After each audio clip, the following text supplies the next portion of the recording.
Assalamualaikum warahmatullahi wabarakatuh.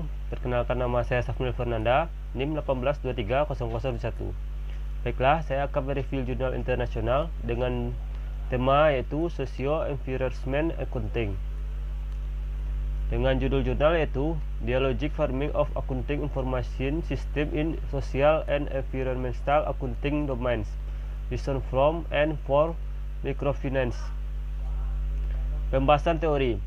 IMA dapat digambarkan sebagai identifikasi, alokasi, pembangkitan dan penggunaan informasi lingkungan fisik dan moneter untuk mendukung pengambilan keputusan bisnis untuk mencapai bisnis yang berkelanjutan.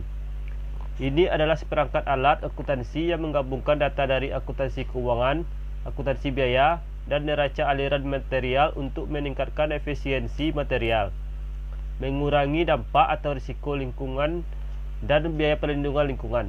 IMA mencakup dua jenis informasi lingkungan, yaitu fisik dan moneter. Informasi lingkungan fisik dapat diidentifikasikan sebagai informasi tentang aliran energi air, material, dan limbah, seperti jumlah total air bersih yang dikonsumsi dan total volume limbah dan energi yang dikonsumsi. Pengukur biaya lingkungan adalah fokus utama dari IMA. Dengan informasi lingkungan fisik memberikan dasar untuk kuantifikasi biaya tersebut. Biaya lingkungan dapat dikategorikan menjadi biaya internal dan eksternal. Biaya internal adalah biaya yang berhubungan langsung dengan produk dan atau jasa, seperti biaya limbah, biaya rehabilitas lahan, dan pengeluaran penelitian dan pengembangan R&D untuk inisiatif hijau, di mana perusahaan bertanggung jawab atas biaya ini. Sebaliknya, biaya eksternal, biaya yang disebut sebagai eksternalitas, adalah biaya yang tidak diperhitungkan secara hukum oleh perusahaan hanya karena tidak dapat diukur secara finansial.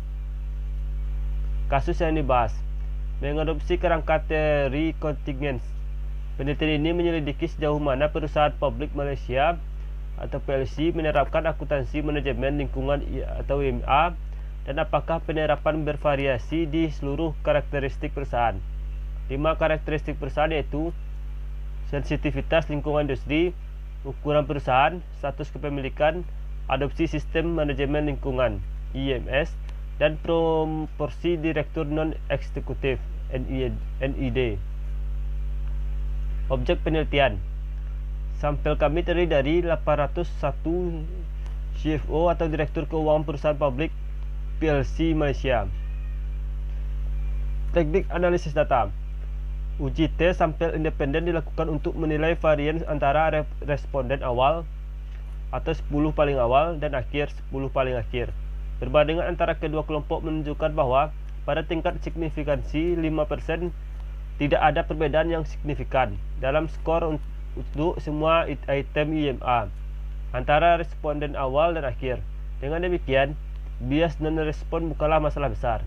2. Penelitian ini menggunakan desain kuesioner. Hasil penelitian. Pertama, tingkat penerapan IMA di antara perusahaan adalah moderat, yang agak tinggi dibandingkan dengan temuan sebelumnya. Namun tingkat implementasi yang moderat menunjukkan bahwa keterlibatan akuntan dalam usaha lingkungan perusahaan tetap kurang, konsisten dengan saran sebelumnya bahwa peran akuntansi di bidang lingkungan minimal. 2. Tampak perusahaan lebih menekankan pada kegiatan efektivitas biaya lingkungan daripada pengukuran dan integrasi informasi lingkungan ke dalam MAS mereka yang ada. Baiklah, mungkin itu hasil review jurnal internasional saya. Assalamualaikum warahmatullahi wabarakatuh.